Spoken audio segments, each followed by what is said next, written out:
Cayo Mario nació en una familia humilde que vivía en el campo lejos de la ciudad de Roma. Su madre se llamaba Fulcinia y su padre tenía su mismo nombre, y fue tomado en cuenta por primera vez cuando servía como soldado bajo el mando de Escipión Emiliano durante su campaña contra los celtíberos en Numancia. Mario se destacó por su valentía y Escipión lo consideró como un futuro general. Más tarde Mario se presenta como candidato al tribuno militar y aunque nadie lo conocía de vista, recibió los votos de todas las tribus gracias a sus hazañas militares. Por lo tanto, Mario lanzó su carrera política cuando fue nombrado tribuno del pueblo y rápidamente se ganó la reputación de ser un formidable defensor de los ciudadanos. Sin embargo, cuando buscó ser elegido nuevamente para un cargo más alto, no solo no tuvo éxito, sino que terminó siendo procesado y absuelto de soborno. Luego lo envían a servir a España, donde su arduo trabajo y su vida sencilla le hicieron recuperar el apoyo, y se casa con Julia, la tía de Julio César. Después viaja a África como legado, donde su fama creció considerablemente, pero se ganó un enemigo de nombre Quinto Cecilio Mételo. Esto fue debido a que Mario aspiraba al cargo de cónsul y como estaba en guerra en Numidia pidió permiso para ir a Roma, y esto le fue rotundamente negado por parte de Cecilio, ya que él quería que su hijo llegara al consulado. Entonces Mario realiza una campaña en contra de él, acusando a Cecilio de prolongar deliberadamente la guerra y afirmando que él mismo capturaría rápidamente Yugurta y a la mitad del ejército. Al final Cecilio lo deja ir a Roma, pero solo por unas semanas, antes del comienzo de las elecciones. Una vez que Mario regresa a Roma, lo eligen como cónsul. En ese alto cargo se hizo muy popular porque contaba con el apoyo de una parte importante de la plebe y de los equites. La Asamblea Popular lo nombró comandante en África. El nuevo comandante llegó a Numidia ese mismo año y lleva como cuestor a Lucio Cornelio Sila, y junto con él realizan una serie de operaciones para vencer al rey de Yugurta. Una vez ejecutado el rey de Numidia, Roma se vio amenazada por los teutones y cimbríos, así que Mario fue nombrado nuevamente cónsul. Plutarco especula sobre el origen de los cimbríos, pero no había dudas sobre el peligro que representaban para Roma. Mario preparó minuciosamente su ejército y luego tuvo un golpe de suerte. Cuando los cimbros llegaron primero a España, la guerra se retrasó aún más y durante ese periodo Mario fue elegido cónsul en repetidas ocasiones, listo para la guerra. Cuando los cimbríos comenzaron a acercarse al norte de Italia, Mario cruzó los Alpes y su enorme ejército instaló un campamento junto al río Ródano. Finalmente los teutones, cimbríos y otras tribus de apoyo llegaron y desafiaron a Mario a la batalla. No se apresuró a hacerlo, sino que mantuvo sus tropas en su campamento fuertemente fortificado. Con el tiempo, los teutones se abrieron paso entre los romanos, con la intención de cruzar los Alpes.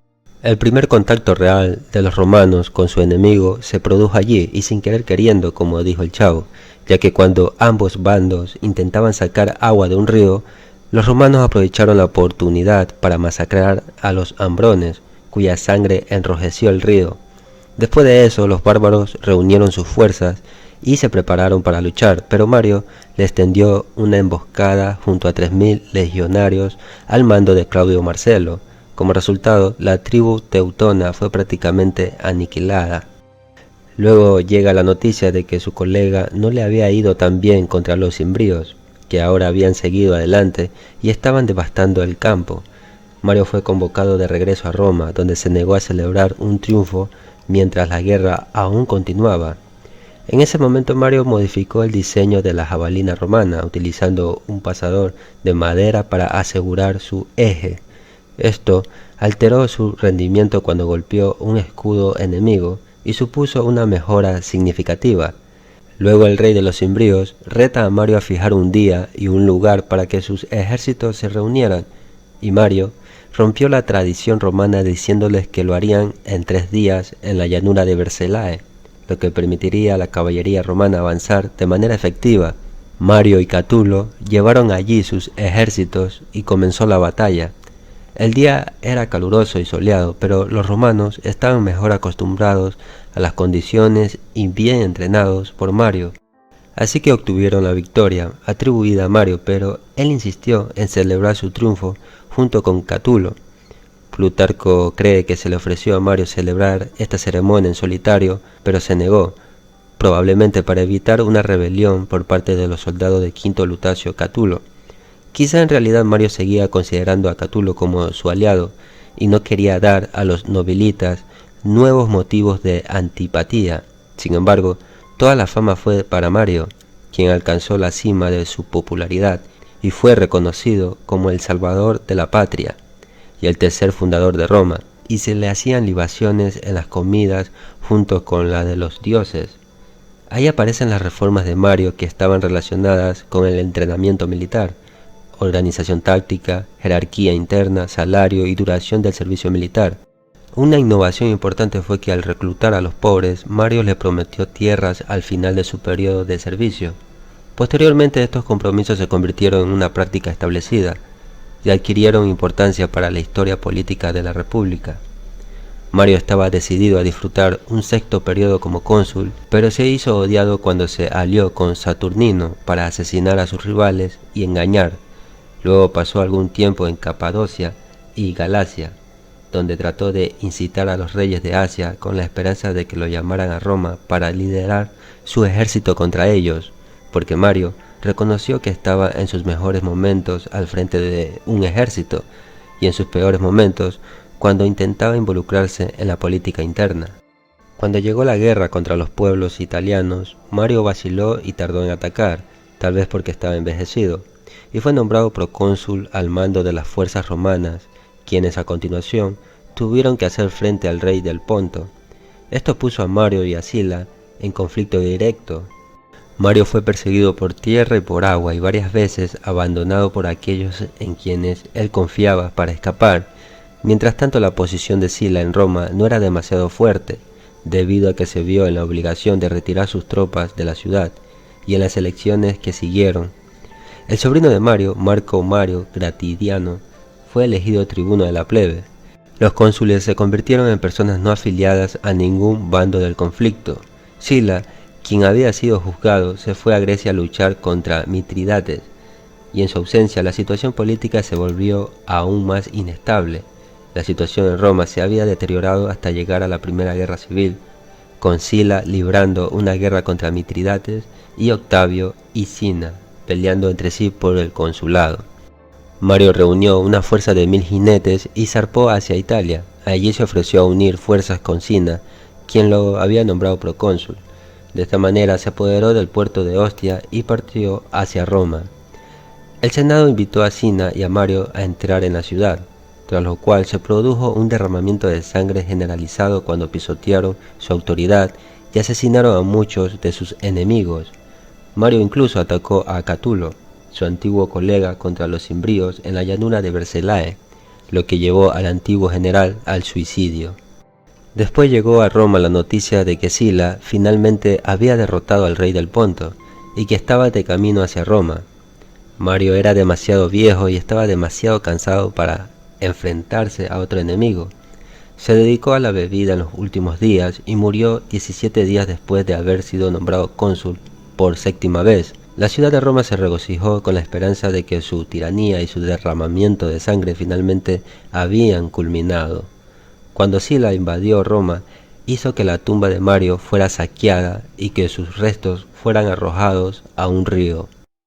En cuanto a las comparaciones, Plutarco presenta a Pirro y a Cayo Mario de forma muy negativa, aunque Plutarco no niega que ambos hombres fueran generales extremadamente capaces, sino que se opone firmemente a sus cualidades morales y motivacionales, y analiza la influencia del carácter en la historia. Pirro lucha guerra tras guerra, porque es demasiado inquieto para mantener la paz. El retrato de Pirro, pintado por Plutarco, es el retrato de un hombre que no entiende por qué quiere lo que quiere. Plutarco describe un intercambio entre Pirro y su amigo Cineas.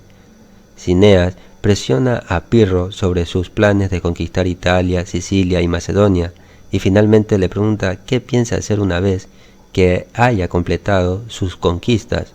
Cuando Pirro responde que simplemente vivirá a gusto después de haber terminado todo lo que planea, Cinea le pregunta qué le impide vivir a gusto ahora, una pregunta que Pirro es incapaz de responder.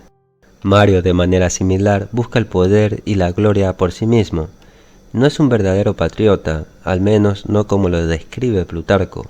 Mario demuestra una y otra vez que está dispuesto a poner en peligro su ciudad de Roma, incluso a invadirla con un ejército cuando hacerlo conviene a sus propósitos.